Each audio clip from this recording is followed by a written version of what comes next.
عادل مش الكل في الكل. الكل في الكل. Bien. Bon, on démarre. Donc, chers amis, alors j'ai choisi pour ce mercredi de vous parler du nouveau guide de Monique Véreux. Alors on l'a appelé marocain, c'est un peu prétentieux. Et en même temps, je vous parlerai des résultats de la deuxième enquête avec Maroc. On en a fait une première, on en a fait une deuxième 5 ans après. Sur la pratique de la thromboprophylaxie, cette fois-ci au Maroc, pas seulement à l'hôpital médecin. Avant tout cela, je voudrais partager avec vous quelques généralités. Bonsoir.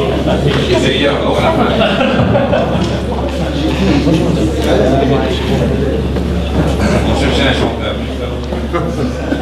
Le bassiste.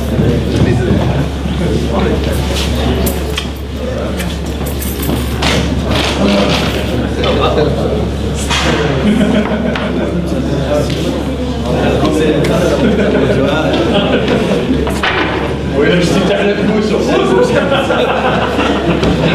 إلا بس واحد كل شيء يفوز. Il aurait su, il aurait pas venu. Assalamu alaikum.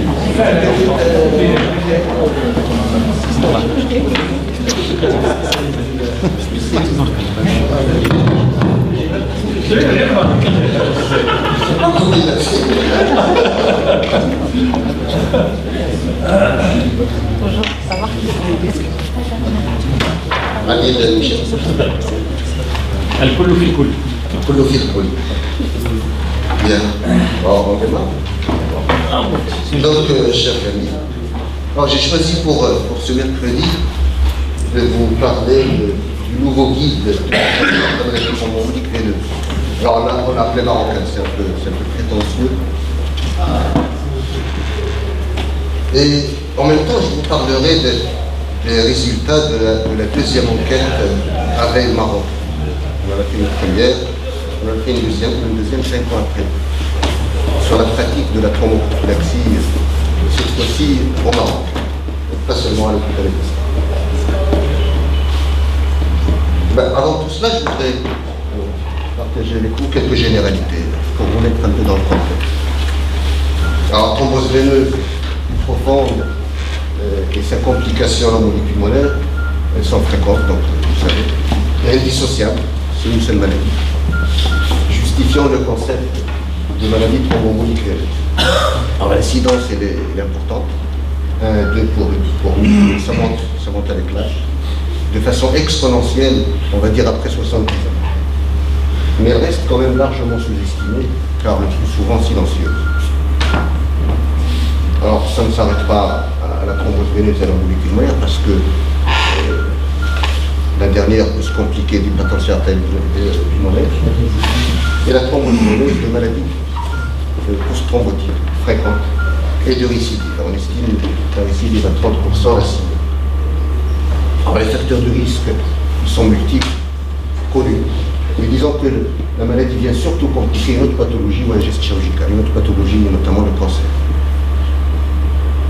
L'hospitalisation est aussi un facteur de risque, l'un des principaux. Mais quand on voit les malades hospitalisés, on se rend compte que beaucoup ont plus qu'un facteur de risque. Il y en a même qui ont 3 voire plus. Les études autopsiques montrent que le pulmonaire est responsable de 10% de la mortalité hospitalière dans un hôpital adulte. Donc un décès sur 10 à l'hôpital est dû à l'embolie pulmonaire. Et beaucoup de patients vont développer leur maladie après qu'ils soient sortis de l'hôpital. Tout ceci fait de la maladie thrombomonique veineuse une véritable pathologie nosocomiale, un peu comme l'infection. Sans prophylaxie, l'incidence est importante, disons de 10 à 40% au milieu médical et en chirurgie générale, et ça peut aller jusqu'à 80% après un accident vasculaire cérébral. Et quand on parle de prophylaxie, ça ne veut pas dire qu'on éradique le risque disant que ça, en gros, ça diminue l'incidence de 50% à peu près au milieu médical et jusqu'à 80% en chirurgie. Alors, ceci étant dit, qu'est-ce qui se passe à travers le monde? Alors, pour cela, j'ai choisi de vous parler de l'enquête Endorse, vous la connaissez. Ça, c'est une étude qui a intéressé beaucoup de pays, mais pas le monde. Il y avait l'Algérie. Alors, dans cette étude, qui date de quelques années, une dizaine d'années maintenant, on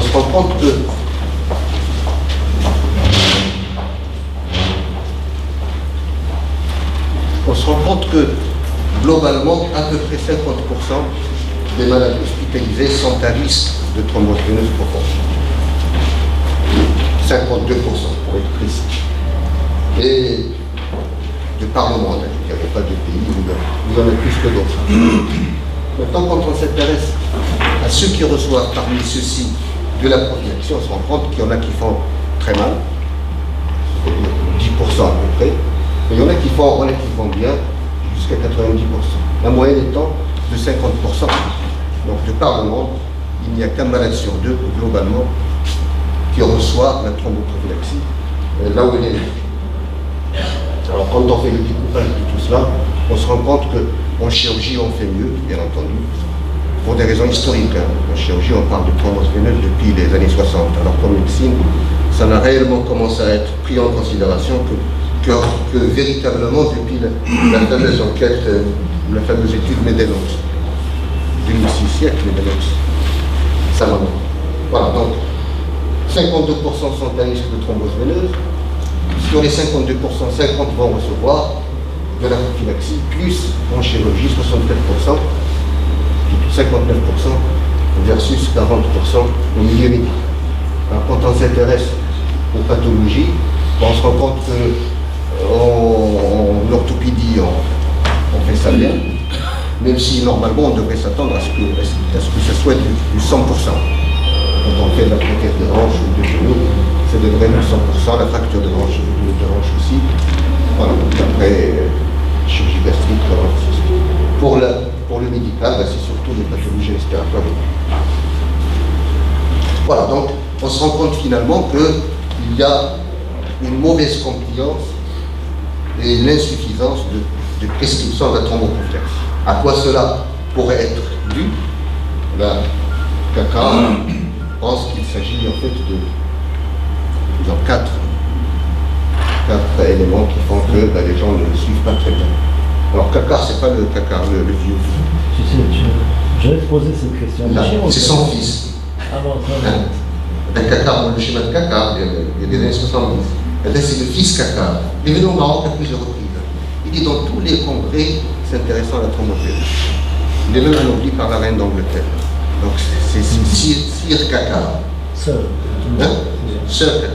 C'est CACA fils. Alors lui, il dit que cela est dû à une difficulté de changer les pratiques normales, comme dans toute entreprise de prévention.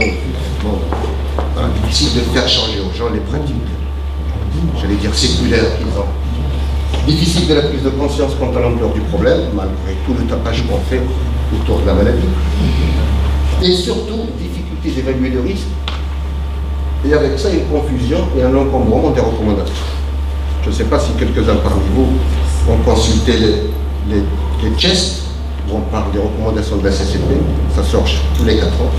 C'est énorme. On s'y perd complètement. Quand on ne fait pas un effort de déplayage, il est très difficile de s'y retrouver. Et puis il y a aussi la surestimation du risque immoral, surtout au niveau chirurgical.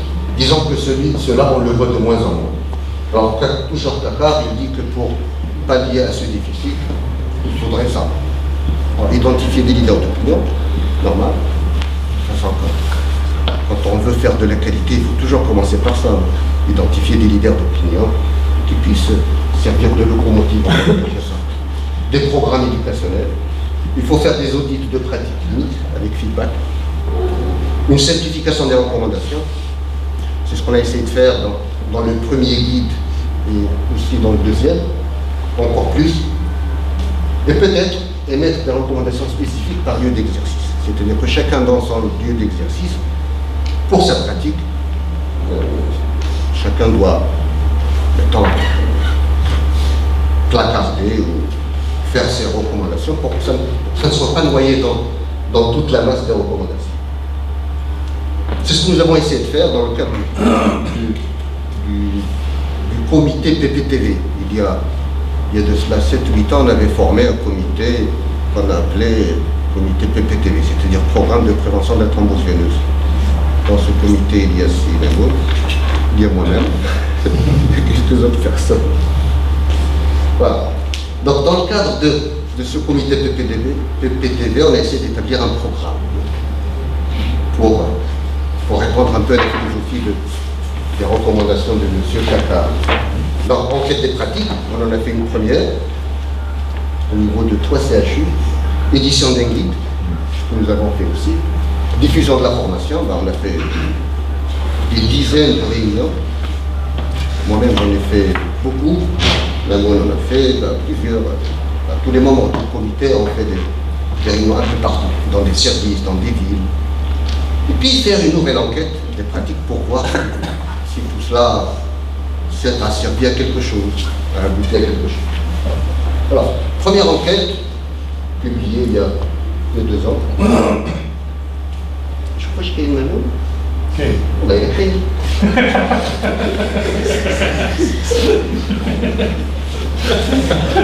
Ça aurait posé problème. Justement, j'ai voulu vérifier. Alors, vous allez après, là, je ne sais pas ce que Alors ça, c'est la première enquête. Donc elle a concerné à peu près 800 patients, plus chirurgicaux que médicaux, normal. Parce que nos hôpitaux sont plus chirurgicaux que médicaux. 3 centres, Rabat, Fès et Marrakech, surtout Rabat. Casablanca n'ont pas voulu participer avec nous, parce que ça tombait avec les fameux problèmes des essais cliniques et tout ça. On nous a dit, on ne fait aucune étude jusqu'à ce que ça soit réglé. Donc ils n'ont pas participé avec nous. Alors voici quelques éléments de cette enquête. Je ne vous donne pas toutes les informations qu'elle recèle. Donc, beaucoup de facteurs de risque. Il y en a qui en ont plusieurs. Surtout le cancer, donc je l'ai mis en orange, pour dire que nous faisons beaucoup de cancers dans nos CHU. Et qui dit cancer dit forcément thrombose veineuse. Alors, soit dit en passant, quand quelqu'un fait une thrombose veineuse dite idiopathique, il faut penser cancer. La première chose qu'on fait, c'est un scanner pour voir si c'est pas un cancer quelque part. D'ailleurs, Trousseau lui-même, c'est lui qui a fait la première description de la thrombose veineuse profonde, Trousseau qui était chirurgien, il a fait le diagnostic de sa propre maladie, sa propre thrombose veineuse à l'occasion d'un cancer d'estomac qu'il avait fait. Donc il avait un cancer d'estomac, il s'est dit tiens, j'ai peut-être une phlébite. Et c'est parti comme ça. C'était en 1847, si je ne m'abuse. Alors, prévalence de la prophylaxie anticoagulante dans cette enquête, très peu. Alors, les patients chirurgicaux 34,6%, c'est-à-dire pas beaucoup. Les patients médicaux 21,3%. Le total, c'est 29,3%. En même temps, quand on s'intéresse dans cette enquête à la concordance entre pratique et recommandation, sur le total des patients, en prenant en compte les recommandations justement de la CCP, c'était à l'époque celle de 2008, on se rend compte que la concordance était là dans 39% des cas. Quand je dis concordance, ça veut dire on prend les malades qui ont besoin d'une prophylaxie et qui en reçoivent, mais on prend aussi ceux qui n'ont pas besoin de prophylaxie et qui reçoivent la prophylaxie. Voilà. Alors, les patients médicaux, 37,6% de concordance, les patients chirurgicaux, 39,5%. Donc les chirurgiens ou au milieu chirurgical, on faisait un tout petit peu mieux qu'au milieu médical. Voici ce qu'était le support technique de ce qu'on appelait hôpital sans thrombose. Ça, à l'hôpital Avicenne, on le trouve partout. Le guide qu'on a édité, le premier, comité PPTV. Et puis, après tout cela, après ce programme, on va dire, d'éducation entre guillemets, on a fait la deuxième enquête. La première, c'était Avel Morocco. La deuxième, on l'appelait Avel 2 Morocco. Cette fois-ci, il s'agit de 5 hôpitaux universitaires, donc les 5. Rabat, Fès, Marrakech, Oujda et Casablanca. Et on a inclus 2 hôpitaux régionaux. On voulait en inclure beaucoup plus, mais pour des raisons de logistique et de disponibilité de correspondants sur place, on a pu finalement inclure que 2 hôpitaux régionaux. 1309 patients, beaucoup plus en chirurgie comme les critères inclusés en médecine et en chirurgie, et les facteurs de risque étaient évalués selon les recommandations de la CCP 2012. Pathologies les plus fréquentes, en médecine, le intestinal, AVC, cancer, maladie pathologique, neurologie, en chirurgie, c'est traumato-orthopédie, chirurgie abdominale, mais il n'y a pas de tout ici. 51,1% de malades à risque de maladie thrombotique embolique veineuse, donc on retrouve à peu près le même pourcentage que ceux dans toutes les enquêtes faites au monde. Et les facteurs de risque les plus importants étaient l'immobilité prolongée et le cancer actif. Prophylaxie antithrombotique, 54,4%, donc un peu mieux que lors de la première enquête, beaucoup mieux que lors de la première enquête. On a pratiquement doublé le chiffre. En médecine, beaucoup moins qu'en chirurgie cette fois-ci. Alors voici en gros le design, donc 1309. Donc finalement, on retrouve les chiffres comme tout à l'heure, bien sûr, une fois qu'on a enlevé les contre-indications, 38 contre-indications. Alors ça donne ceci. Donc, voilà. Objectif primaire, donc sur 668 à risque, il y a eu 53,1% qui ont reçu la thromboprophylaxie en concordance, en accord avec les recommandations de la CCP. Voilà. Ici, on a voulu individualiser médecine et chirurgie. À part, et on voit effectivement qu'en chirurgie, on est à 60,4%, en médecine, moins, 40,6%. Et on a individualisé aussi hôpitaux universitaires, hôpitaux régionaux. Et on se rend compte que dans les hôpitaux régionaux, on fait mieux. 33% versus 69%. Ça paraît curieux. Mais quand je fais des présentations comme ça avec les privés, on se rend compte effectivement que dans le privé, on prescrit plus.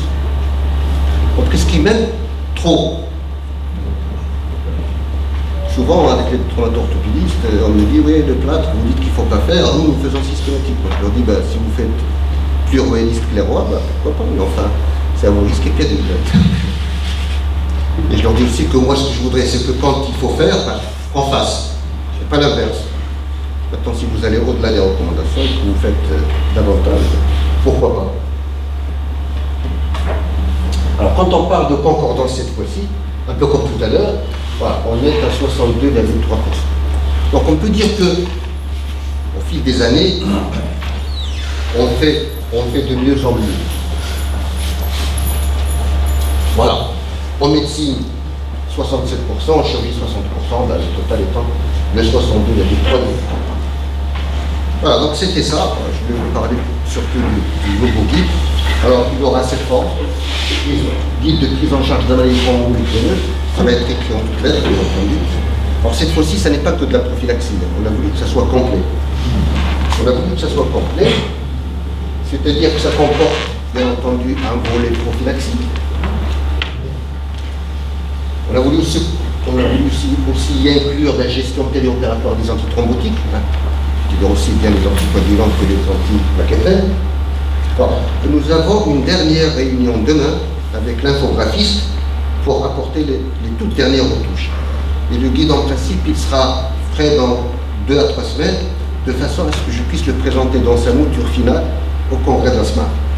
Donc, pour ceux qui vont y être, ils auront le guide dans leur cartable. On a voulu parler aussi du traitement curatif de la maladie thromboembolique veineuse, parce qu'il y a beaucoup de problèmes, surtout aux résidents.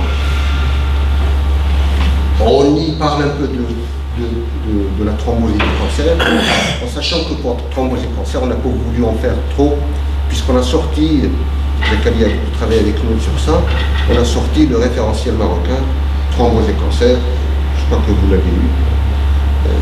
C'était plusieurs sociétés savantes, donc SMAR, Société marocaine de pathologie de maladies vasculaires, avec les oncologues. Et prise en charge des accidents des anticoagulants aussi. عندك هذاك اللي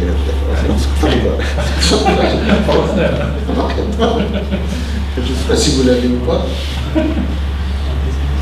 Alors je vais passer en revue, enfin pas tout le titre parce que ça va être impossible, non. Quelques aspects, surtout de la prophylaxie. Je ne vais pas parler du curatif. Il y a des règles générales de réduction du risque thrombembolique. Éviter toute déshydratation, encourager le patient à se mobiliser le plus précocement possible, démarrer la prophylaxie antithrombotique le plus tôt possible. Après l'évaluation de la balance bénéfice, et la poursuivre selon les recommandations tant que le patient est à risque. Informer le patient à sa sortie sur l'importance de la poursuite du traitement durant la durée prescrite. C'est pas que quand un malade sort, il arrête. Et puis, les patients sous antiagrément plaquettaire en cours, il faut qu'ils sachent que ça ne protège pas contre la thrombose veineuse, mais qu'ils ne doivent pas non plus arrêter le traitement sans l'avis de leur médecin, sans l'avis spécifique. Une évaluation globale du risque thrombotique avec les facteurs de risque, pratiquement tous, cancer, l'âge, hospitalisation en unité de soins intensifs, déshydratation, antécédents de thrombose veineuse, varices, cathéter central, et puis les comorbidités aussi, cardiaque, rénale, respiratoire, les maladies inflammatoires chroniques.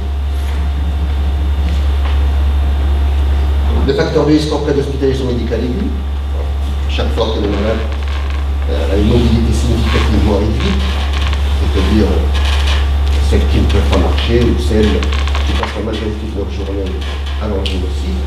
Les facteurs de risque pour un acte chirurgical, plus la chirurgie dure, plus l'anesthésie dure. Et donc ça, il faudrait en prendre en considération, considérer qu'effectivement c'est des facteurs de risque. Voilà.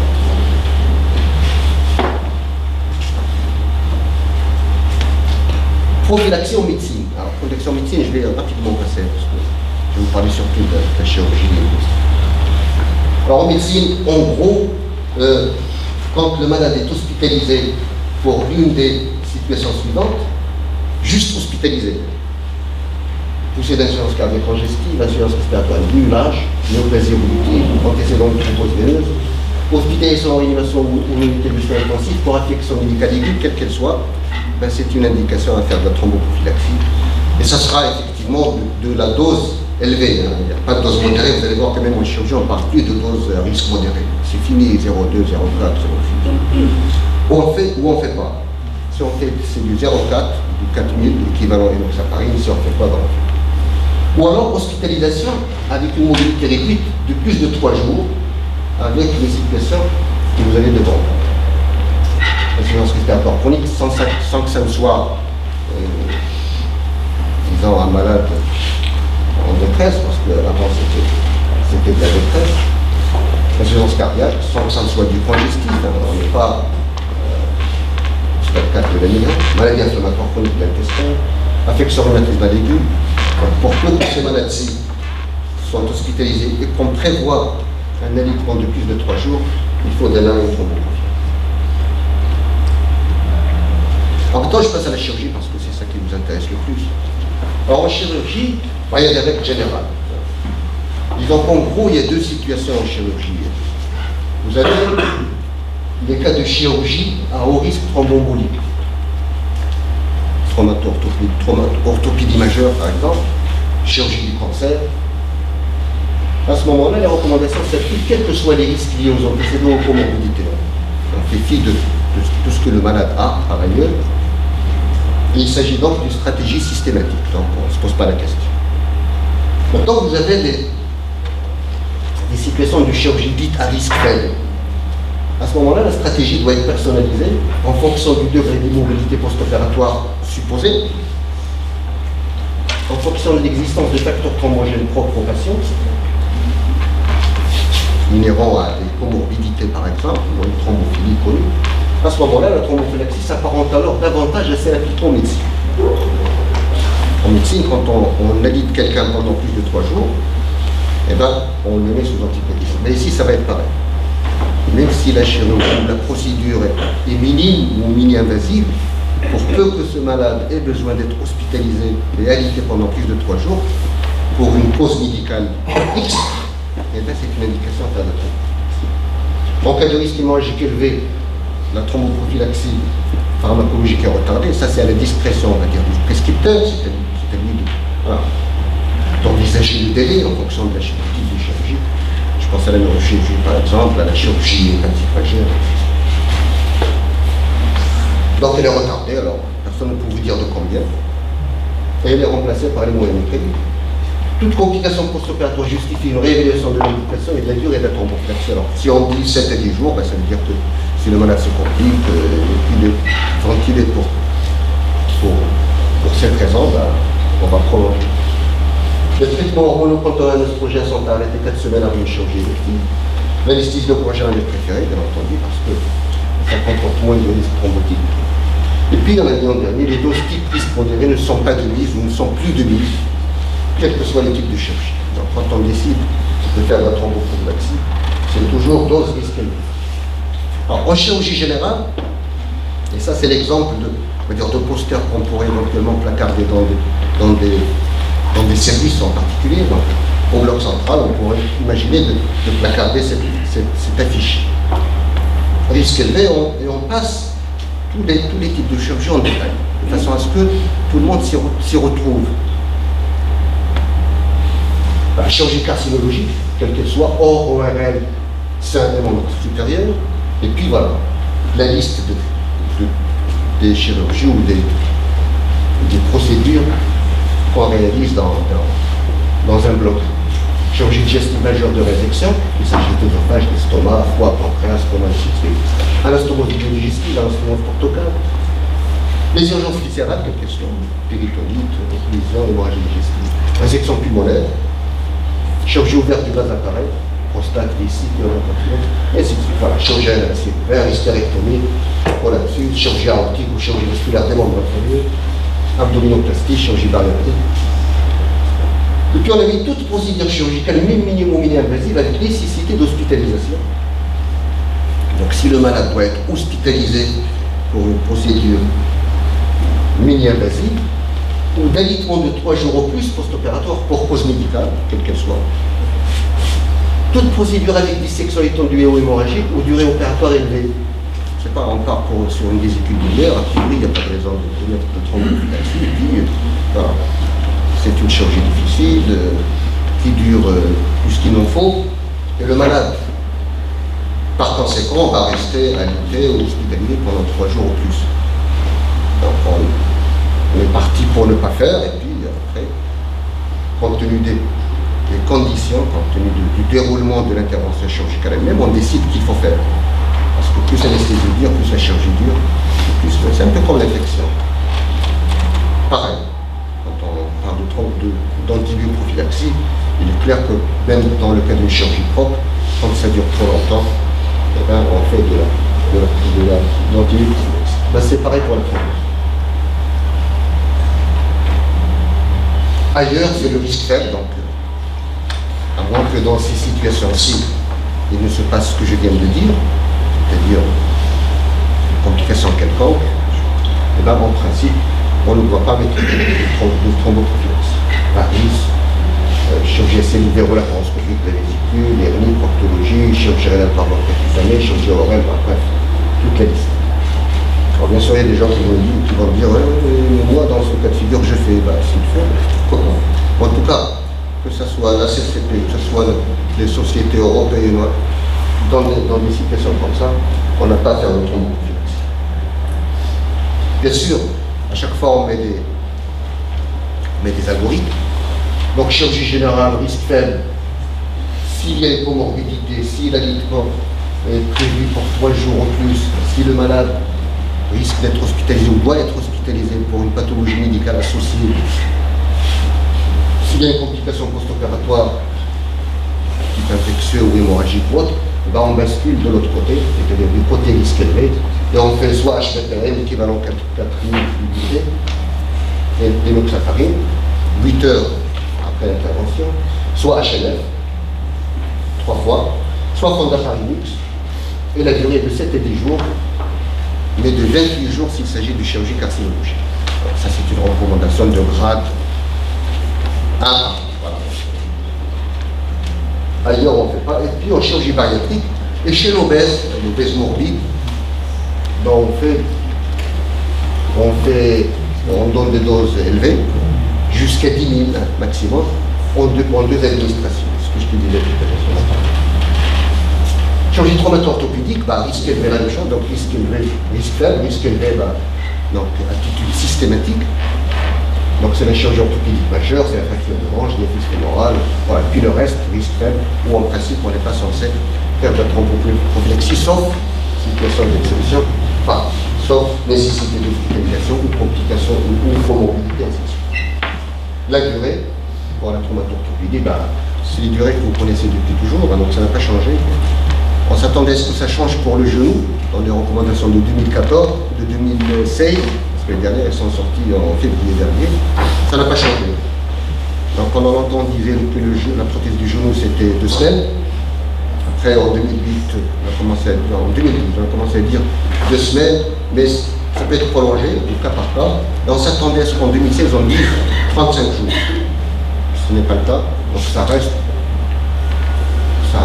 14 jours jusqu'à 35 jours selon lui. Diaphyse fémorale ou fracture du genou, 14 jours minimum et jusqu'à applique l'ampère. Puis le polytraumatisme, bien sûr, ça c'est des durées qui peuvent être longues parce que ça peut comprendre même.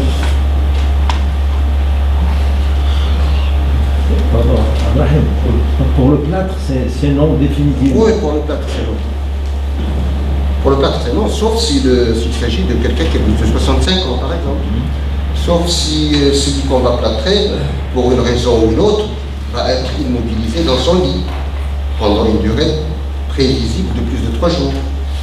Parce qu'il a à côté, je ne sais pas, un problème respiratoire. L'œstroprogestatif et plâtre, par exemple.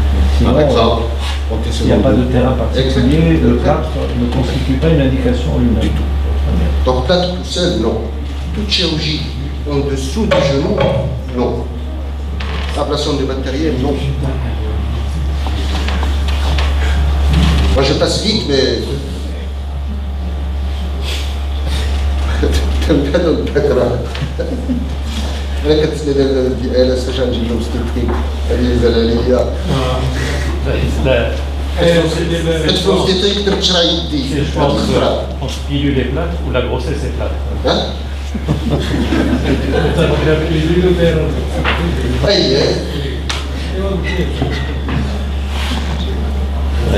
Même si elle a les deux places, c'est pas grave. Les deux jambes. Ah bah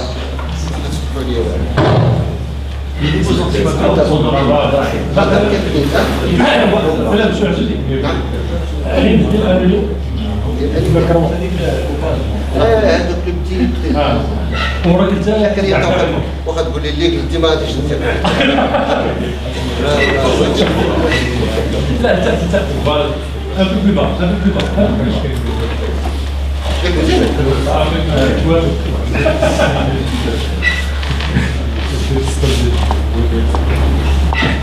Donc, même chose, donc, pour la chirurgie traumato-orthopédique, risque élevé, prophylaxie pharmacologique. Alors, c'est HPTL, c'est HLF, c'est forme d'appareil mixte, c'est anticoagulant direct oraux. Donc, on a mis rivaroxaban ou autre. Comorbidité, alignement prévisible, hospitalisation pour cause médicale, complication post-opératoire, on laisse plus sur le risque élevé. Sinon, on ne fait pas de prophylaxie. Bien entendu, la prophylaxie mécanique, celle-là, il doit toujours être. Neurochirurgie, la même chose, donc risque faible, chirurgie nerveuse périphérique, stade, ostéosynthèse du rachis, stimulation pour de la conscience ni difficile de moment inférieur, puis le reste. Voilà. Mais pareil, donc tout type de chirurgie, si nécessité d'alitement de plus de 3 jours, si nécessité d'hospitalisation pour cause médicale, etc., ben, c'est la même chose qui revient. Donc, risque faible, prophylaxie mécanique, risque élevé, pharmacologie. Alors, dès que le risque hémorragique est jugé acceptable, hein, ça c'est à la discrétion du médecin traitant, durée 7 jours minimum et jusqu'à 3 mois si paralysie de membre inférieur. Malade paraplégique, jusqu'à 3 mois. Alors après, on arrête. Alors après, on arrête, parce que, enfin j'allais dire curieusement, mais c'est comme ça, c'est un peu comme l'infection nosocomiale. Après 3 mois, chez les malades paralysés des 2 membres, le risque thrombotique s'estompe grandement. Les malades ne font pas, pour une raison qu'on ne connaît pas, ils ne font pas de thrombose veineuse après. Comme ils ne font pas d'infection nosocomiale. C'est comme les hémiplégiques au long cours. Ils s'immunisent en quelque sorte. Les hémiplégiques au long cours, on laisse pas sous anticoagulants. Exactement. Donc le risque est là pendant 3 mois. Et puis, il s'estompe déjà avant 3 mois, il commence à s'estomper. Puis après 3 mois, il n'y a pratiquement plus personne qui fait de thrombose veineuse. Donc on arrête à 3 mois. Obstétrique. Règle générale, préférez les HPPM à la HNF et aux antivitamines K, tout trimestre confondu. C'est-à-dire que si on a les moyens de ne donner que HPPM, il faut donner HPPM, quel que soit le trimestre. Maintenant, bien sûr, si on n'a pas les moyens, on peut toujours faire ce qu'on a toujours fait, c'est-à-dire premier trimestre pas d'ABK, deuxième trimestre, oui, jusqu'à l'approche de la grosse équipe. Limiter l'usage du fondaparine sous allergie sévère à l'héparine, c'est-à-dire les thrombopénies induites par l'héparine de type 2, donc il n'y a pas d'indication de fondaparine. Les anticoagulants oraux directs ne sont pas recommandés pour le moment. Et puis, notion importante, si la prévention antépartum est retenue, si on décide de faire de la prévention en antépartum, il faut que celle-ci commence très tôt au premier trimestre, compte tenu de la distribution égale du risque thrombotique tout au long de la grossesse. Avec les femmes enceintes qui sont à risque de faire de la thrombose veineuse, ils vont la faire, quel que soit le trimestre. Donc, si on décide que la thromboprophylaxie doit être faite en prépartum, il faut que ça commence dès le début. Césarienne. La thromboprophylaxie pharmacologique n'est pas recommandée en l'absence de facteurs de risque, donc il faut les connaître. Elle encore, comme ce qu'on pouvait faire pour la chirurgie générale, on peut placarder exactement. Quand je fais ça avec les gynécologues obstétriciens, ils me disent « nous faisons systématiquement pour la césarienne ». Je leur dis « pourquoi pas, mais enfin ». Et ils font du systématique pour ça, ils font du systématique pour l'antibioprophylaxie, ils font du systématique pour tout. Même la césarienne tout change. Même la césarienne tout change.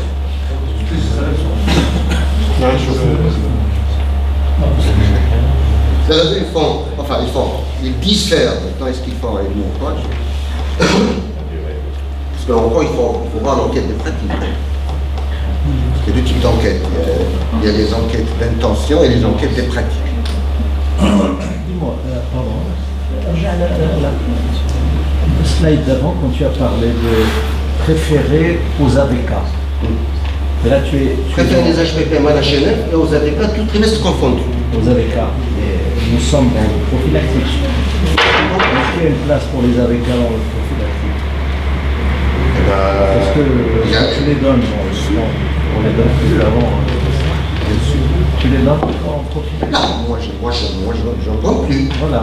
Mais il y a des gens qui vont dire si la femme doit être sous prévention pendant tout le prépartum, c'est-à-dire 9 mois, par exemple, 9 mois d'HPPM, c'est beaucoup.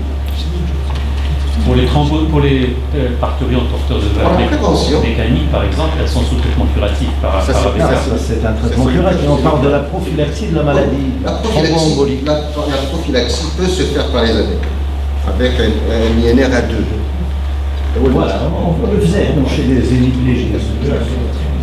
Quand il s'agit d'une prophylaxie très longue, ça se fait encore, mais on les trouve dans les recommandations, les habitudes.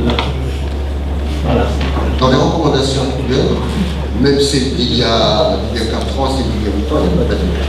En traumato, tu ne parles pas des AVK dans la prophylaxie. Tu te souviens, il y a 20 ans, le protocole américain, c'était AOD ou enoxaparine.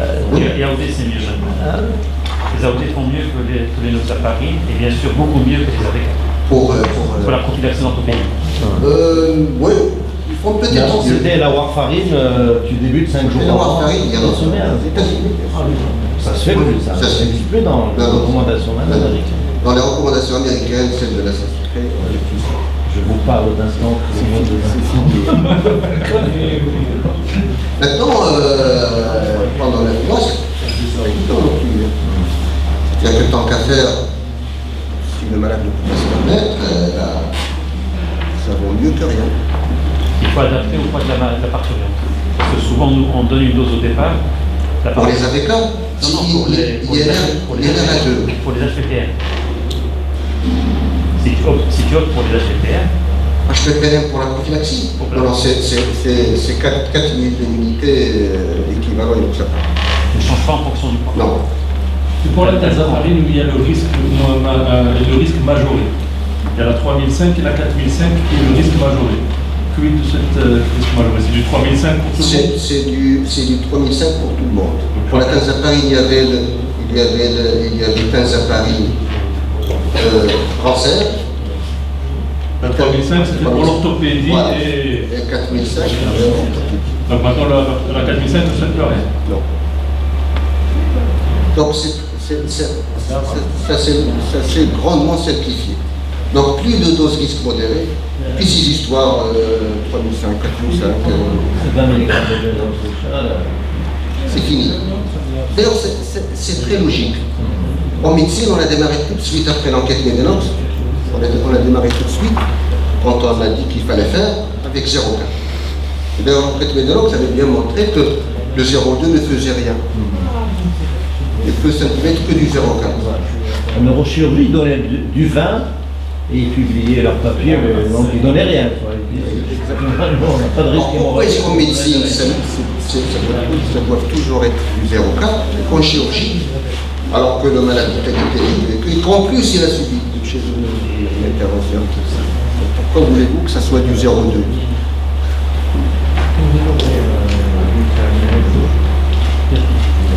Facteur de risque majeur pour la césarienne. Alors, les gens me disent, oui, mais il y en a beaucoup, on ne va pas s'en souvenir. Je leur dis, moi aussi, je ne m'en souviens pas. De toute façon, là, je placard ça et je regarde. De toute façon, on a le temps de regarder. Immobilité de plus d'une semaine en département, hospitalisation en unité de soins intensifs pour quelque raison que ce soit. Hémorragie importante, antécédent de thrombose veineuse, préclampsie du contrôle du total, thrombophilie majeure. Alors les gens me disent oui mais tout ça, ça n'existe pas, ou alors que c'est exceptionnel. Moi je leur dis que ça n'est pas exceptionnel du tout. Vous l'avez certainement tous remarqué, à chaque fois qu'on commence à chercher dans ces trucs, on en trouve. Tous les malades, tous les gens qui ont fait des accidents vasculaires sans qu'on sache de quoi il s'agit, ceux qui viennent aux urgences avec un infarctus veineux, et bien vous cherchez, vous trouvez des choses de ce genre. Facteur 5 zygote, mutation de la prothrombine en zygote, anticorps phospholipide, de plus en plus. Voilà. Infection du postpartum et puis les comorbidités, maladie inflammatoire chronique. Bon, on retombe un peu sur ce qu'on a dit tout à l'heure en mise. Et vous avez les facteurs de risque mineurs, voilà, c'est-à-dire les thrombophilies hétérozygotes, grossesse gémellaire, bref, vous avez toute la liste. Le mieux c'est de mettre ça pour qu'on s'en souvienne. Donc césarienne, pas de facteur de risque, on ne fait pas. Un facteur de risque majeur ou deux facteurs de risque mineurs, ainsi césarienne en urgence, et bien c'est HPPM, c'est que 10 jours. Mais si c'est des 6 facteurs de risque majeurs persistants. Persistant, ça veut dire par exemple hémophilie. Césarienne en urgence, c'est un facteur de risque. Un seul. Majeur. Là, mineur. Ah, parfait. Donc, comment ça se passe pour le traitement? C'est des prescriptions à domicile. Pas seulement ici, mais même en chirurgie. C'est une injection par jour. Le malade peut se le faire. Normalement, il y a une infirmière qui fait l'injection, etc. En pratique, qu'est-ce qu'il faut recommander? Est-ce qu'il faut absolument que le malade se fasse son auto-injection? Ou bien le conjoint, ou quelqu'un de la famille, ça marche. C'est-à-dire une recommandation marocaine. Parce que là, quand même, on sort quelqu'un qui vient ici. Marocaine, il ne faut pas non plus qu'elle déroge aussi à la science. Le cancer, c'est 28 jours. Pardon? Le cancer, c'est 28 jours. Je sais, je suis. Voilà, c'est pire. Non, mais a fortiori. Donc, il y a un problème de. Je sais qu'en France, il y a un système d'hospitalisation à domicile, le HAD, et donc une infirmière passe tous les jours à la même heure, etc. C'est vraiment bien organisé. Ça peut être une infirmière, ça peut être le malade lui-même. Voilà. Est-ce que nous, on est sûr que les malades, quand ils sortent. Une question. Là, donc si on va entrer dans ce genre de considération, là, ça rigole quand il était C'est allemand, ils se font bien l'insuline. Ils se font bien leur insuline.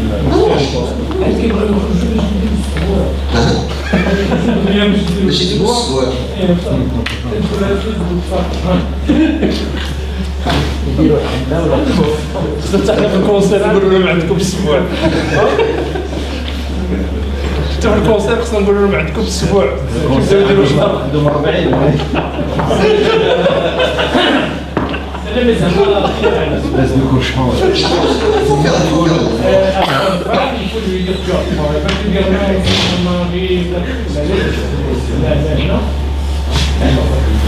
il faut pas que, quand on dit que dans toutes les enquêtes, il y a que 50% de temps, non, ça profite aussi pour ça. C'est-à-dire que peut-être que nous ne prenons pas le temps. Oui, il faut un petit coin pour éduquer les gens, il faut que les gens... C'est ça. Et c'est très important d'apprendre. Si moi, médecin, je suis convaincu qu'il faille faire ça, mais si je ne suis pas convaincu, C'est un peu comme le diabète. C'est-à-dire qu'il faut c'est la meilleure prendre le temps. façon d'être convaincu, c'est d'avoir vécu des situations. Aussi, je me souviens, le jour où un malade lui a fait un infarctus du myocarde en post-opératoire qu'il en soit mort, à ce moment-là, dès que vous comme ça, les gens, quand ils me disent de l'opérer, je n'opère pas, c'est fini. Ben c'est pareil. Ben là, c'est certainement On a besoin de relations améliorées. Il faut expliquer, faire apprendre, prendre le temps de le faire. Ouais. Tu es un partenaire. Mais il faut que dans les recommandations, on soit clair, net et précis. Et peut-être intransigeant. À l'histoire du cancer, les gens qui vous disent, et aussi, dans le cancer, ils vont sous HPPM pendant 1 an. Préfère les antivitamines. Je lui dis, mais les antivitamines, même nous, il y a du cancer. Ça n'est pas recommandé, il ne faut pas le faire. Oui, mais non. Thrombose veineuse et cancer égale HBPM, l'antivitamine K, ça ne marche pas. Si on commence à dire,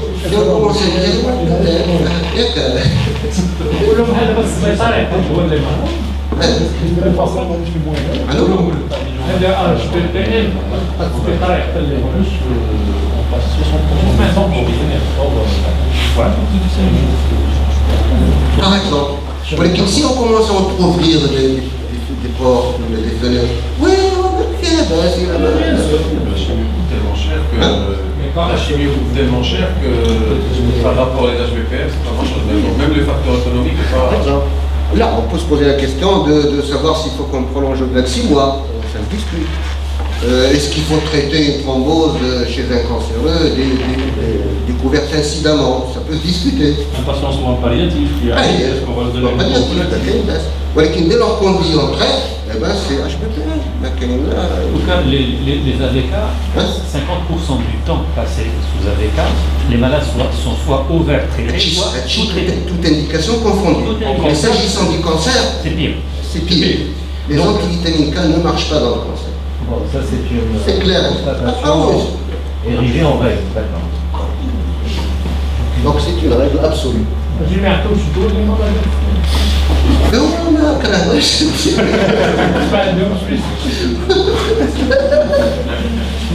Alors toujours l'obstétrique, antécédent de maladie thrombolique. Alors je vous assure que pour l'obstétrique, il a fallu un très grand effort, on va dire, intellectuel pour pouvoir s'y retrouver. C'est très difficile de s'y retrouver.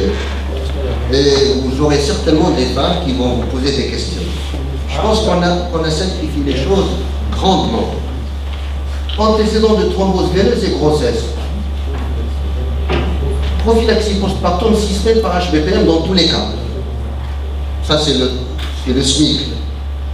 Maintenant, quand il s'agit d'un faible risque de récurrence, on fait de la surveillance antépartum et de la prophylaxie mécanique. De toute façon, chez les femmes enceintes, on conseille de mettre des bas, quel que soit qu'il y ait ou qu'il n'y ait pas d'empêchement. Maintenant, quand il y a un risque élevé de récurrence, il s'agit de quoi? Il s'agit d'un épisode idiopathique, ça veut dire dont on n'a pas connu la cause du tout, ou en relation avec la grossesse elle-même, la grossesse antérieure, ou avec les contraceptifs, ou épisode multiple, c'est-à-dire 2 et plus, et ben on fait la prophylaxie antépartum par HPPM. Quand on dit antépartum, ça veut dire tout l'antépartum. C'est-à-dire toute la grossesse. Toute la grossesse.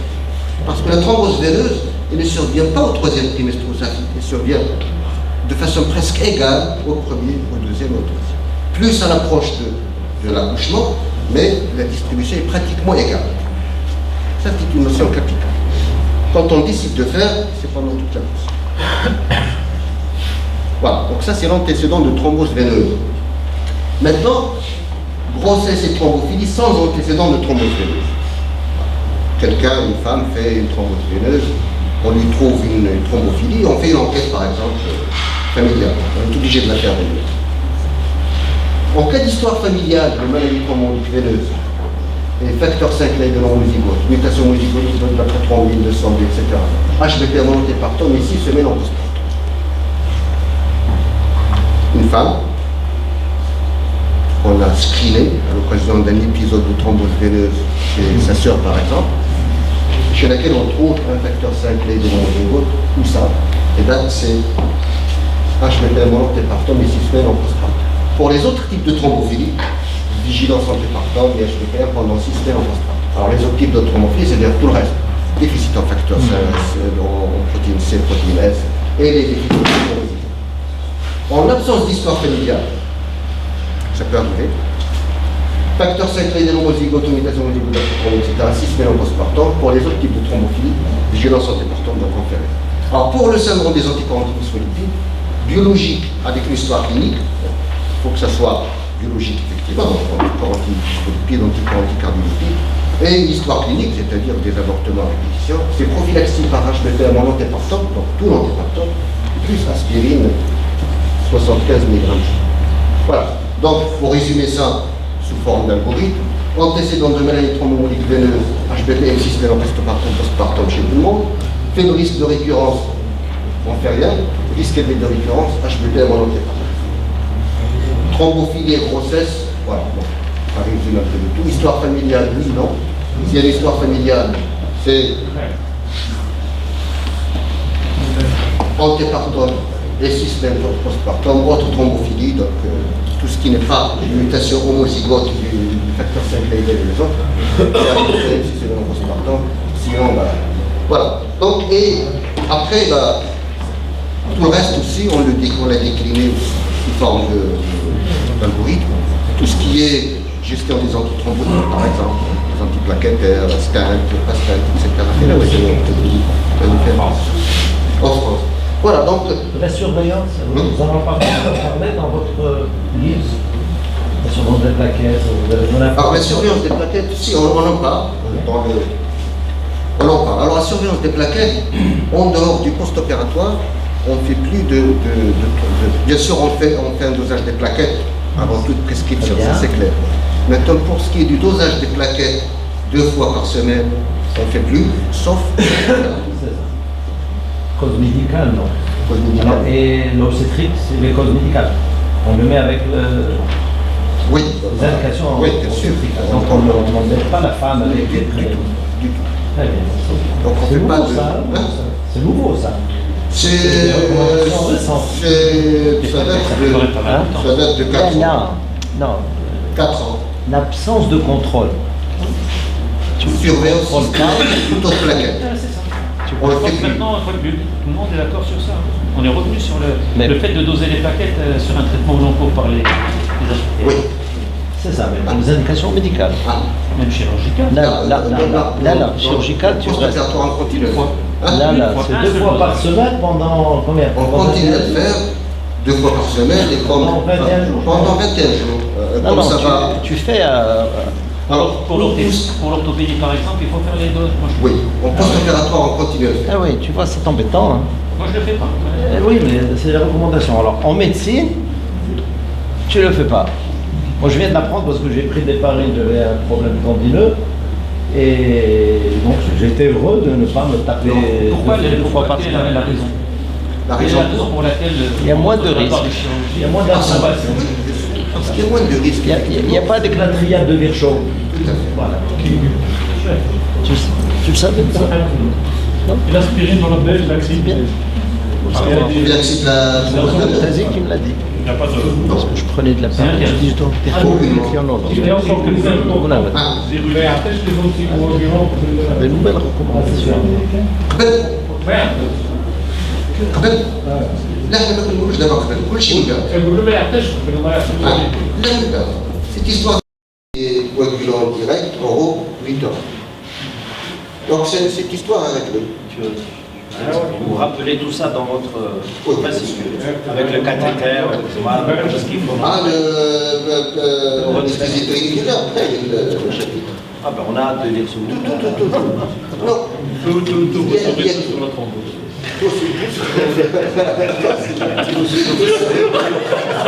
Avec un P et pas avec un Z. Non, dans le chapitre gestion antithrombotique en périopératoire, on parle de l'expository. Voilà. C'est bien, je suis là.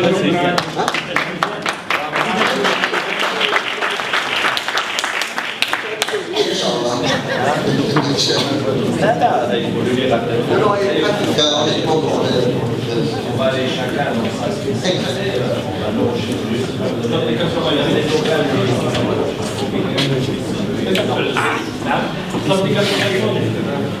oui, voilà. Non, comme c'est écrit, donc on ne le développe pas. Vous ne mettez pas le niveau de preuve. Ah non. Vous proposez votre. Mais c'est basé sur des niveaux de preuve, etc. Mais on ne fait pas chez Vous le donnez. parce que c'est écrit, ce ne sont pas, on parlait des recommandations. Donc ce n'est pas dans l'esprit recommandation. C'est l'esprit qui te coche. Sauf qu'il va être plus grand que le premier. Si vous voulez, il va faire un Pardon, vous l'intitulez comment? Recommandation guide de prise en charge de la maladie thrombolique veineuse. Parce que si vous aviez ajouté le terme recommandation, il pourrait nous aider en cas d'accident. La recommandation, ça suppose ce que tu as dit tout à l'heure. C'est-à-dire qu'il faut qu'on mette aussi. La recommandation, ça veut dire qu'il y a des experts. Par rapport à l'insuffisance rénale, Oui. parce que tu as dit qu'il n'y a pas de petite dose maintenant, on fait vraiment ça convient. Donc, comment tu réfléchis par rapport à un malade qui a une tolérance à la créatinine, par exemple, à 20 Il n'y ou 30? a rien de changé. Moins de 30 millilitres par minute, on ne fait pas. Pas d'HPPL. Pas d'HPPL. Oui. Alors, il y en a qui mettent de la benzalparine. On le rappelle dans le guide. Pour le prophylactique, moins de 30. Moins de 30. Et pour le curatif, c'est pareil. Moins de 30. Il n'y a pas une différence entre le curatif et le prophylactique? Moins de 30, que ce soit prophylactique ou curatif. Non, moins de 30, c'est HLF. Ou tenzaparine. Mais avec un niveau de preuve. Je pensais qu'il fallait distinguer l'HPPM. Parce que même les AOD n'ont pas le problème. Oui. Les AOD ne règlent pas le problème. Donc c'est HLF. Ou tenzaparine. Avec la tenzaparine, d'accord. Qu'est-ce qu'il y a au programme? Et la calciparine, elle va être réactualisée ou pas? Parce que justement, dans ces cas de figure, on était bien content d'avoir de la Il y a un calciparine. problème de disponibilité de temps en temps. Parce que dans ces cas de figure, ça nous répète le problème. Et on ne peut pas se. Il n'y a pas moyen de faire un équilibre, il n'y a pas moyen de développer. Quel est le problème de la calciparine exactement? Calciparine, on a de temps en temps des problèmes de disponibilité. Je ne sais pas si ça n'intéresse plus les laboratoires. Parce qu'il y a une indication quand même. Bien sûr. Ça me demandait, il n'y a rien d'autre au programme. En moi, ça vaut trois plus de l'îlot, un doyen. Hein? Il y a des questions. Bah, on va demander au résident s'ils ont des questions. Pour les patients obèses. Hein? Pour les patients obèses.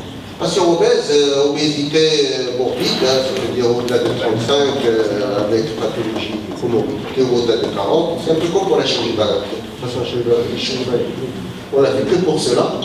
Et par extension, c'est en fonction du poids jusqu'à 10 000 unités, pas plus, pour 2 injections. Donc ça peut être du 0,4 deux fois ou du 0,5 deux fois, en gros. 40 fois 2, 50 fois 2. Bah, jusqu'à il y a quelques années, on disait qu'on ne changeait pas de ces Ah, et aussi les malades de petit poids, moins de 40 kg, bah, il y en a qui préconisent la moitié. En fait, tout cela, ce n'est pas du solide. Vous avez du Novex ou du Novana? À l'hôpital Edison, et Novex.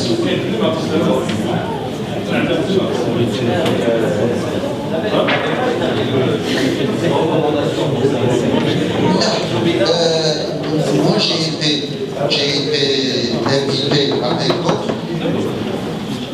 au niveau du ministère, justement, on statue sur ça. Pas quand le Novex était sorti, mais quand l'autre était sorti. Comment il s'appelle? Lumax. La Michimax. Lumax. Lumax, Lumax, c'est du Tunisien. Lumax, c'est tunisien. Là, on avait dit, vous avez dit, on avait dit non. Il y a d'autres biosimilaires, il y en a plus. Il y a d'autres biosimilaires. Pour les noxaparines, on a 3 maintenant, je crois. Au moins 3. Et en gros, on les utilise. Ils vont recommander qu'on les utilise, je crois. Non, moi, personnellement. Non. Comment non? Ah, clairement. Pour moi, c'est clairement non. On a que ça à l'hôpital. Utiliser un biosimilaire de HPPM. Non. Moi, je dis non. Est-ce que tu as des arguments? Voilà, tu dis non. Non, Tu peux préférer, mais est-ce que tu peux dire non? Je dis non. Le marché est inondé parce qu'il est beaucoup moins cher. Je dis non tant qu'il n'y a pas d'études de phase 3 au même titre que celle Et ils n'ont pas fait d'études. Et d'ailleurs, il y a l'agence européenne et il y a l'agence américaine. Il y a l'agence européenne. L'agence européenne, pour les biosimilaires, quels qu'ils soient, ils exigent des études de phase 3. La FDA n'exige pas des études de phase 3. Ah bon? Elle qui est beaucoup plus pointilleuse. La FDA n'exige pas d'études de phase 3. Donc ils sont commercialisés aux États-Unis ces produits-là. Mais l'agence européenne, elle exige des études de phase 3. Donc c'est un biosimilaire qui suit exactement le même cheminement que le C'est très principe. difficile d'abord.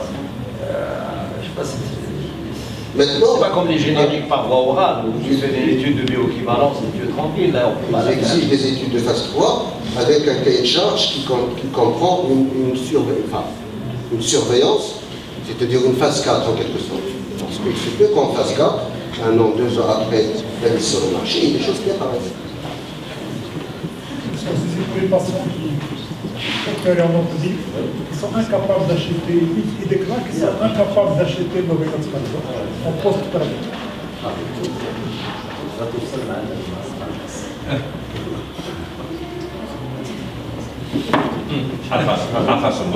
Comme ils peuvent ne pas acheter autre chose, il faut peut-être économiser sur les antibiotiques. Non, mais il y en a qui sont, en tout cas, moi en gynécologie, il y a une ordonnance standard, là, qui te fait appeler finalement. Une ordonnance standard, tu appelles la machine. Césarienne, même accouchement, c'est. Alors si on enlève le Augmentin, on peut mettre le Novelan. Dans le chapitre du curatif, est-ce qu'il y a des choses importantes, nouvelles, que l'on voit que... Je pense. Est-ce que tu peux nous dire s'il y a 2 ou 3 choses qu'il faut vraiment... Oui, il y a des choses importantes par rapport à la durée du traitement, par exemple. C'est réglé.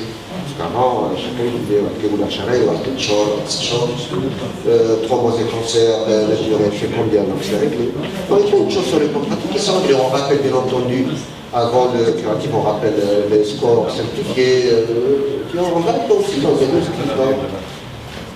C'est intéressant. On a parlé de thrombose et cancer, par exemple, c'est des choses pour la nécessité de faire, par exemple, une imagerie quoi, avec un traitement, des choses comme ça. On dit que non. Pour les thromboses sur cathéter, on se retire du cathéter. L'imagerie justement de contrôle, est-ce qu'il faut une durée de combien Ça mérite de répondre à la question. Pour les chambres implantables. Là, parce que ce chapitre figure sur le référencé marocain. Les chambres implantables. Les chambres implantables ou la cathéter. Pour les chambres implantables, tant que la cathéter est fonctionnelle, on fait un traitement curatif, mais on maintient la chambre. Si on n'a pas besoin de la chambre ou elle n'est pas fonctionnelle, on fait un traitement curatif et on enlève la chambre. Mais pour les durées. Pour les cathés, sais que c'est du courte durée, donc je pense pas que ça a la même...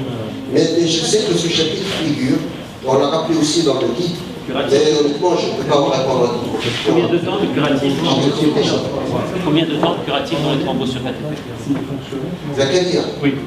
Le thrombose sur cathéter, combien de temps le traitement curatif? Combien de temps? Pour le cancer? Non, non.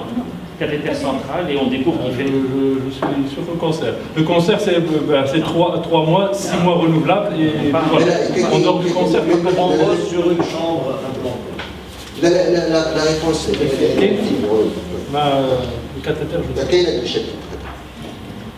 Mais je ne pense pas que ça soit la même durée que pour une thrombose veineuse. Parce que le risque n'est pas le même. Justement, parce qu'on en a des fois sur des... Le risque n'est pas le même. Mais je vais t'avoir la réponse. Mais ça, c'est des cathéters de courte durée, c'est pas des gens. Cathéter. Ah, tu parles du cathéter fémoral?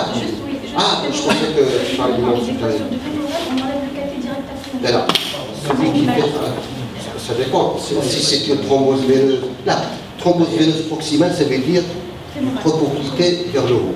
Si quelqu'un fait une thrombose veineuse fémorale, en tout cas au-dessus, ah oui, on est dans la thrombose veineuse du membre inférieur. 6 mois. Là, 6 mois, non, 3 mois. 3 mois. Là, 3 mois. C'est 3 mois, ils ont introduit le contre-brûlant français. Là, on fait plus 6 mois. C'est pour ça que j'ai dit que bon. Maintenant, tout est 3 mois. 3 mois, mais c'est le cancer des sauf pour le cancer. Pour le cancer évolutif. Le cancer évolutif, c'est 6 mois avec possibilité de prolonger jusqu'à 1 an. Voilà. Mais là, c'est flou. Voilà, avec un niveau de recommandation pas Mais pour les cathéters non implantables, je suppose qu'il va falloir enlever le cathéter.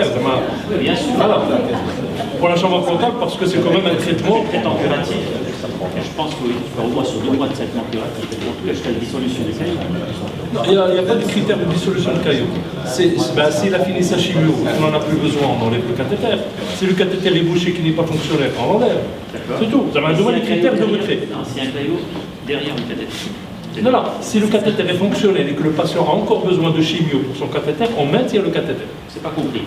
On parle du caillot, tu as enlevé le cathéter et tu découvres par exemple non, on traite. un thrombus dans le rétro. On traite, moi je parle juste de retirer le cathéter. Bien sûr qu'on traite. Tu traites trop. Non, on traite. Maintenant, c'est bien. Par rapport au Mais on n'exige pas la dissolution du caillot. Exactement, c'est ça. Non, non. De toute façon, toute thrombose confondue, on n'exige jamais la dissolution du caillot. Raison pour laquelle on ne fait plus d'imagerie, comme c'était préconisé avant, notamment pour l'embolie pulmonaire, on ne fait plus d'imagerie pour savoir si le caillot on traite sans... Ah oui, parce que le caillot, il peut rester la thrombose, il peut rester un vitam éternel. On peut faire un syndrome post-phlébitique et là... Non, non. Ça n'est plus exigé. Excusez-moi de revenir sur les plaques, parce que c'est quand même là, il y a un gros problème par rapport à... On se fait un peu une idée un peu tronquée sur les indications des HPV au cours de la mise en place des plâtres. Alors, est-ce que tout plâtre confondu, ou est-ce que les plâtres pédieux, cruraux, est-ce que la hauteur du plâtre intervient? Tout plâtre confondu. Le tabac était considéré comme un facteur de risque. Puis, non facteur de risque. Maintenant, tu me dis, il est protecteur. Exactement. Il ne faut pas le répéter. On a constaté qu'il faisait moins de thrombose veineuse. Voilà, c'est vrai, ça change. Bah, la raison est celle-ci. Bah, la raison supposée. Un fumeur bouge. Il bouge. C'était très intéressant. On attend le livre avec impatience, le manuel. Demain, dernière retouche, il va être disponible avant la soirée. Parce qu'on a programmé ça pour l'instant avec le résumé. D'autres questions? Alors, on peut entendre les résidents. D'abord, les résidents ne sont pas très nombreux, tu l'as remarqué. Je crois que le message n'est pas passé. Moi, chez moi, dans le service, personne n'était au courant. Et moi, je n'ai pas pensé à leur dire. Je leur ai dit à 1h, je les ai appelés au téléphone. Ils ont dit, il faut y aller, monsieur, on n'était pas au courant. Hein? Bien, vous étiez au courant? Tout le monde était au courant? Pourquoi ils sont pas là? Je m'attendais à cette question. Chez l'enfant, il n'y a rien de... Non, il n'y a rien. Ceci dit, il y a ce qui est systématique, clair, net, effet général. Et puis, il y a tout un champ qui est laissé à la discrétion du médecin traitant, etc. Moi, je donne l'exemple, comme je faisais beaucoup de maladies inflammatoires à une époque, il arrivait qu'on ait des enfants de 16 ans, de 15 ans, qu'on enverrait pour l'économie, pour une RCH. Je le refais. Justement, à partir de quel âge on peut considérer en fonction du poids Honnêtement, je n'ai pas la réponse. Elle n'existe pas. Tu manges pas? C'est grave. C'est ça. Disons que la thrombose veineuse avant 18 ans, c'est rare. Maintenant, pour des malades particuliers, à des âges, on va dire, qui se rapprochent un peu de l'âge adulte, c'est à tes discrétions. Nous, on a eu un cas d'enfant au service qui a été traité par HVPR. On a eu un accident hémorragique parce que l'injection a été faite par l'infirmière au niveau de l'abdomen et il y a eu une ponction péritonéale avec l'aiguille de l'anticoagulant. Et donc depuis, on met tout le temps systématiquement chez les enfants sur le bras. C'est-à-dire qu'on pique les HPPM chez l'enfant.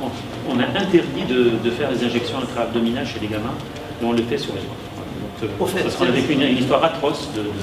Continuer dans la même idée que Adil. Quelle voie vous préconisez? Enfin, quelle surface? Est-ce qu'on doit piquer dans le bras? Sous-cutané, bon. Sous-cutané n'importe où? Verticalement, c'est ça ce qui est Comme la Syrie. Parce que quand tu vois le prospectus ils te disent au niveau de l'abdomen, non? Non, on peut le faire ici. On peut le faire sur le bras. Bah, partout.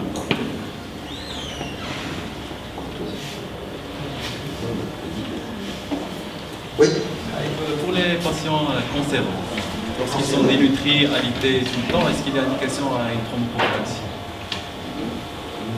La thromboprophylaxie en médecine, évidemment. Tout patient qui a un cancer et qui a été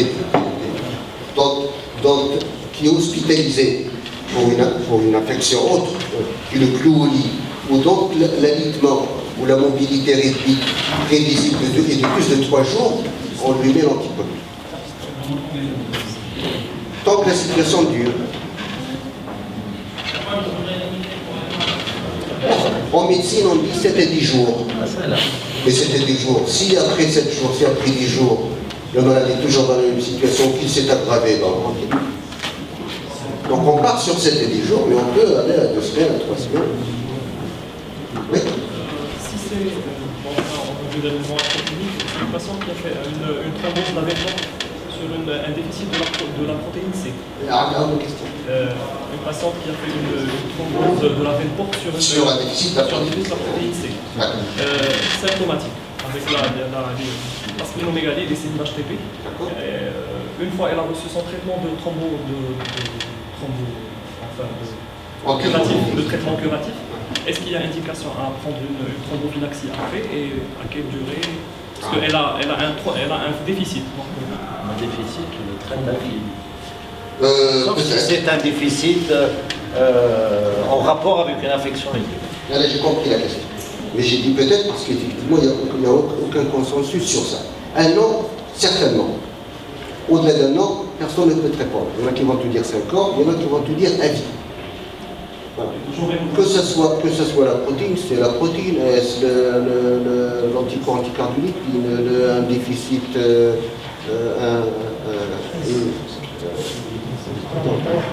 un cyclade, une prothrombine, etc. À vie, ça se justifie. Je pense que ça se justifie. Logiquement. Si le déficit persiste, si c'est un déficit en rapport à une pathologie aiguë, par exemple un déficit en antithrombine 3 pendant la grossesse, pendant le truc, bah, tu contrôles et tu arrêtes. Oui. C'est-à-dire que c'est pour ça que j'ai dit un an, il faut le faire. Oui. Mais il y en a qui vont jusqu'à 5 ans, il y en a qui disent à vie. Oui. Parce qu'il est clair que dans ce domaine, tu as une étude pour savoir si à vie ou 5 ans, etc. Mais logiquement, la logique voudrait que ce soit à vie. Parce que c'est des accidents graves. Je viens de parler d'une thrombose, je dirais insolite. Et elle est grave, la thrombose viscérale. La même chose, c'est ici, la même chose. Pour les anticorps antiphospholipides, paradoxalement, c'est l'aspirine pour l'encours. J'en ai parlé pour la grossesse, pour la prévention. Pour l'encours, quelqu'un qui a... Plutôt, c'est l'aspirine. Donc, on peut effectivement dire à vie, tout accident thrombotique en rapport avec une thrombophilie, quand on dit thrombophilie, je parle de la thrombophilie persistante, à vie. Et à dose curative. Parce que pendant longtemps on disait, on fait 1 an à dose curative, et puis après à dose préventive. Maintenant c'est à dose curative. Donc si tu décides que c'est à vie, c'est à dose curative, avec tout ce que cela suppose comme des agréments. Et là ça va être antihistaminique là, bien sûr. Là, en attendant, les anticoagulants diront, ils ne sont pas encore validés dans ces indications. La batterie d'examen qu'il faut demander devant toute thrombose en rapport à la recherche de la thrombophilie. Oui. C'est expliqué. Ça figure. Et quand ne pas le faire. Surtout quand le faire. Quand le faire. Après 6 mois. Voilà. Très bien. Quand le faire. Après 6 mois, jamais avant 6 mois. Voilà. Après 6 mois, le bilan de oui, c'est important parce que beaucoup de gens me disent on a trouvé un déficit de la vitamine C à l'occasion de la thrombose. Quand il avait fait ça, on a fait ça 7 jours après. Je ne compte pas. Il faut le faire avant. Alors, remarque, même avant. Ça n'a pas fait de tour. Avant de démarrer. Non, on démarre les anticoagulants, le maladie couvert, il est traité. Après 6 mois, on arrête et on fait tout ça. Si tu fais le prélèvement, avant de démarrer le traitement, alors ça dépend. tu vas le trouver parce qu'il y a une inflammation, tu vas le trouver perturbé. Bien sûr, parce que la thrombose, elle met des comptes sur la piste. Voilà. Donc c'est vraiment à distance de l'accident, tu arrêtes. Exactement. Merci du pas rapide.